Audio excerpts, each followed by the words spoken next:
אלה הדברים אשר דיבר מוישה אל כל ישראל בעבר הירדן במדבר בערבה מול סיף בין פרן ובין תפל ולבן וחצרס धृतराष्ट्र उवाच धर्मक्षेत्रे कुरुक्षेत्रे समवेतायुयुत्सवः मामकाः पाण्डवाश्चैव किमकुर्वत सञ्जय তখন তার পুনরাগমনের নানা ভয়ঙ্কর পূর্ব লক্ষণের কথা শিষ্যদের কাছে বলছিলেন।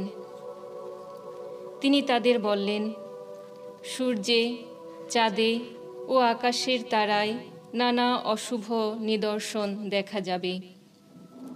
পৃথিবীর সকল জাতির মানুষ তখন উদ্বেগের জ্বালায় জ্বলে মরবে।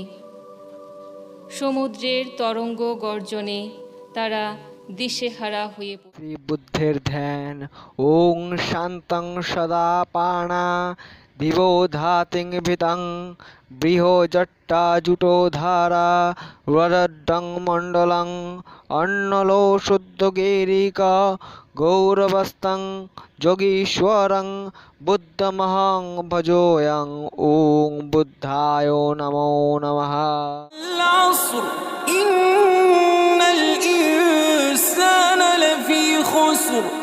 إلا الذين آمنوا وعملوا الصالحات وتواصوا بالحق